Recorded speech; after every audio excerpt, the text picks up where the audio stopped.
প্রতিটা মুহূর্তে নিজেকে হারিয়ে ফেলছি। হঠাৎ কোথা থেকে যেন রাগ এসে বুকের ভেতর বাসা বাঁধে, আবার কিছুক্ষণের মধ্যেই সেই জায়গা দখল করে নেয় অদ্ভুত এক বিষণ্ণতা। মিনিটে মিনিটে বদলে যাচ্ছে আমার অনুভূতির রং, কখনো আগুন, কখনো নিঃশব্দ বৃষ্টি। আমি নিজেই এখন নিজের ভেতর ক্লান্ত এক পথিক।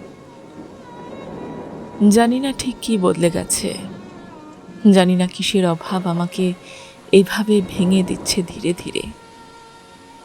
শুধু এটুকু বুঝি, একসময় যেগুলো আমাকে আনন্দ দিত, আজ সেগুলোতেও আর মন বসে না। আমি ধীরে ধীরে হারাচ্ছি আমার আগ্রহ, আমার উচ্ছ্বাস, আমার সেই পুরনো নিজেকে, নীরবে, অদৃশ্যভাবে।